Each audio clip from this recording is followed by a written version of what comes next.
Okay, अस्सलाम वालेकुम। So we will discuss the foetal monitoring in labour. अच्छा, ये गाइडलाइन हम कर चुके हैं। 2022 की गाइडलाइन हमने की थी, अब ये दोबारा अपडेट हुई है 2025 में, नवंबर में। ठीक है, तो थोड़ी बहुत चेंजेस हैं, वो कर लेते हैं। ओके, तो एक तो ये चेंजिंग आई है, पहले था कि reduce foetal movement at the onset of the labour, तो फिर आपने उसकी कंटिन्यूसिटी जी मॉनिटरिंग करनी है। ठीक है, अब ये है कि अगर पास्ट 24 आवर में भी अगर रिड्यूस फीटल मूवमेंट की पेशेंट को कंप्लेन थी भी for the onset of the labour, तो फिर भी आपने इसकी कंटिन्यूसिटी जी मॉनिटरिंग करनी है। ठीक है, ओके, बाकी चेंजिंग ये आई है।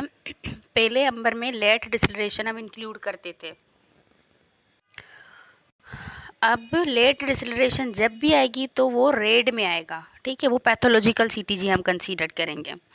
पहले ऐसे था ना कि repetitive late deceleration less than 30 minute, then it is in under the amber. ठीक है, और अगर मोर देन 30 मिनट थी तो फिर हम रेड में उसको इंक्लूड कर रहे थे।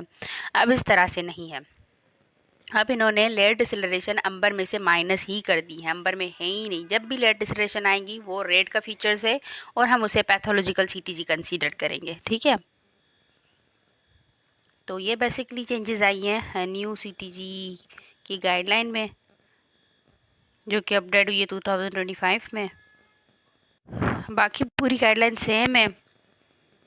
फीटल ब्लड सैम्पलिंग का इस गाइडलाइन में भी यही है कि लिमिटेड एविडेंस है, तो जब भी सीटीजी सस्पिशियस आएगी तो हम फीटल स्कैल्प सैम्पलिंग नहीं करेंगे, हम स्टिमुलेशन करेंगे। ठीक है,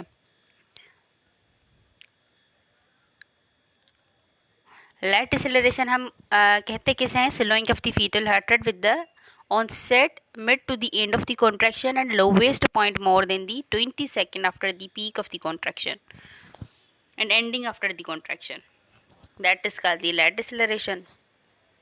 When there is intermediate or periodic slowing of the fetal heart rate with the variable time in relation to the contraction, that is called the variable contraction.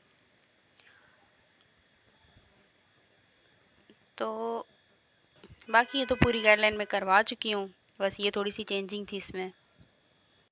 Okay, so here you can see, अब जो नवंबर 2025 में guideline update हुई है तो उन्होंने क्या क्या है।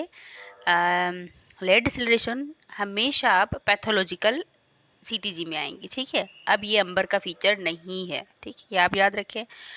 अंबर category correction, removal of the incorrect reference to the late deceleration from the amber criteria. ठीक है, तो अंबर से लेट डिसलरेशन का फीचर्स निकाल दिया है।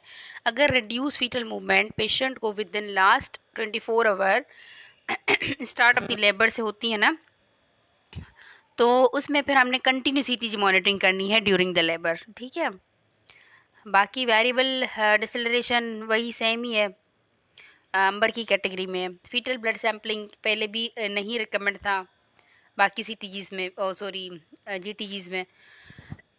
इसमें भी यही है कि आप अगर एबनॉर्मल आपकी सीटीजी आती है तो फीटल स्कैल्प स्टिमुलेशन आप करेंगे, ना कि फीटल ब्लड सैम्पलिंग करेंगे, क्योंकि इसका लिमिटेड एविडेंस है। और ऑन गोइंग रिस्क असेसमेंट आपने सिर्फ एडमिशन पे नहीं करनी है, आपने थ्रू आउट लेबर करनी है। ठीक है, बाकी सेम है, white amber red for the CTG features और normal suspicious pathological overall CTG interpretation के लिए। ओके, तो ये सेम बातें, ये थोड़ी सी चेंजिंग हुई है।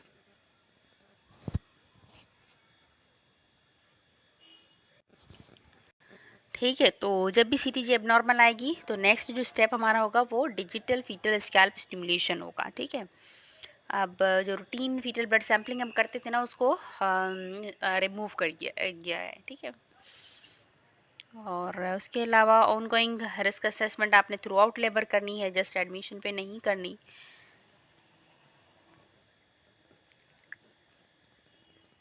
बस ये थी न्यू गाइडलाइन में अपडेट, बाकी पूरी गाइडलाइन सेम है जो 2022 की थी।